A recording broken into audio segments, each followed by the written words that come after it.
मैं आपको अपना मिसाल दूँ, अभी जैसे कहा ना इन्होंने कहा कि बाबा ने इनको वरदान दिया था कि आपकी ज़िबां पर सरस्वती का वास है। ये बाबा ने मुझे कहा था, ज्ञान की वीणा बजाने वाली सरस्वती आपकी ज़िबान पर है। ये बाबा ने मुझे वरदान दिया था। अभी ये वरदान तो बड़ा रेयर किसको मिलता होगा, पता नहीं किसी और को ऐसे मिला या नहीं, पर अव्यक्त बाबा ने मुझे ये वरदान दिया था। तो जब ये वरदान दिया मैं तो अचंभित हो गई, बस बाबा को देखती रही। हाँ, और बहुत प्यार से टोली दी और जैसे हाथ प्यार से पकड़ा, प्यार की दृष्टि दी। क्योंकि मैं हैदराबाद गई थी, हैदराबाद नागार्जुना फर्टिलाइजर्स में प्रोग्राम रखा था और वहाँ के एग्जीक्यूटिव्स के लिए प्रोग्राम था, तो वो बहुत प्रभावित हुए थे और वो भी माउंट आबू आए थे। तो हैदराबाद के थे तो हिंदी नहीं इतना जानते थे, इंग्लिश चाहते थे, तो मैं इंग्लिश में उनकी ट्रांसलेशन कर रही थी, बाबा जो उनको सुना रहे थे।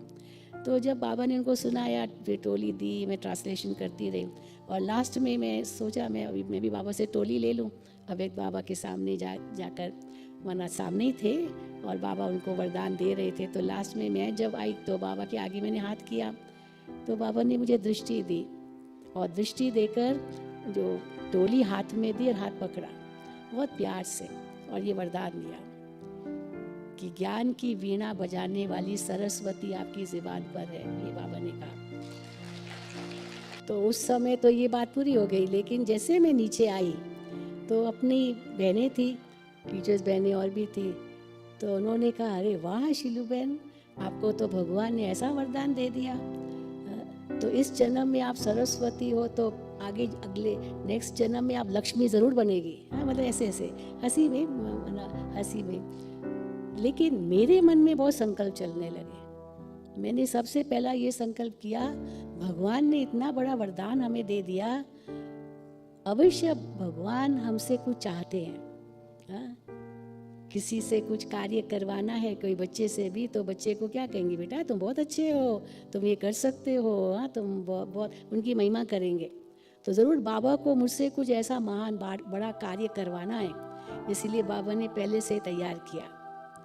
क्योंकि उसके थोड़े समय बाद टेलीविज़न टीवी का प्रोग्राम मिला, जो पहली बार ब्रह्मा कुमारियों को जी टीवी पर निमंत्रण मिला, बिल्कुल वो वरदान मिला। और वो उसके बाद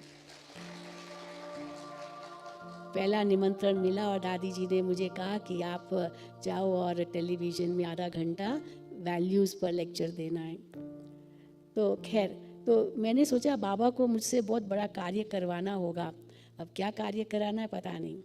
फिर दूसरा संकल्प आया कि अगर भगवान ने मुझे ये वरदान दिया है कि आपकी मुख पर सरस्वती का वास है, तो इस मुख से, इस ज़ुबान से मुझे कभी भी कोई भी ऐसा बोल नहीं बोलना है जो सरस्वती का बोल ना हो। आप सोचा, इतना दूर तक जाना है, भगवान ने ये वरदान दिया है। कई बार ऐसे मुख से कैसे शब्द निकल जाते हैं पता भी नहीं, तुम पागल हो, तुम फलाना हो, तुम ये हो, हाँ क्या क्या शब्द निकलते हैं और किसको दुख पहुंचता है, जैसे तीर लगकर के वो चुभता है। दुख देते हैं हम, अपने शब्दों से दुख देते हैं। हम देखते हैं ना दुनिया में आधे जो झगड़े होते हैं ना, वो बोल से होते हैं, बोल से। तुमने मुझे ऐसे क्यों कहा, अच्छा कह दिया तो क्या हुआ, तुमने भी तो ये कहा, तुमने, हाँ आपस में लड़ते रहेंगे। और नतीजा क्या होता है उसका, इसका मूल कारण ये है नम्रता की कमी। और नम्रता की कमी कैसे पता चलती है, बोल से, शब्दों से पता चलता है। तो जितना हमारे अंदर मिठास होगा उतनी ही फिर नम्रता होगी, उतने ही हमारे बोल पर कंट्रोल होगा। पहला खजाना है विचार संपत्ति, जो सबसे मूल्यवान खजाना है। संसार में जितनी भी चीज़ें, साधन, वैभव, पदार्थ है, वे सबसे पहले हमारे मन में उत्पन्न होते हैं। मन में विचार आता है, फिर वह चीज़ के रूप में आकार लेता है। तो इस अनमोल विचार संपत्ति को व्यर्थ नहीं करना है। जितनी मन में शांति, शुद्धि और एकाग्रता रहती है, उतनी रचनात्मक और सकारात्मक योजनाएं और कल्पनाएं उत्पन्न होती है। हमें मन की अनमोल विचार शक्ति को व्यर्थ और नकारात्मक चिंतन में लगाकर गंवाना नहीं है। जैसे कि बीती बातों को सोचते रहना, अनावश्यक बातों में माथा मारना और आदि आदि ऐसी बहुत सारी बातों में हमारी इन सब शक्तियाँ व्यर्थ होती है। इसलिए हमें हमारी विचार की शक्ति जो बहुत ही मूल्यवान खजाना है उसको व्यर्थ नहीं गंवाना है। पानी की एक एक बूंद जब भाप बनती जाती है तो वो विशाल बादल का रूप ले लेती है।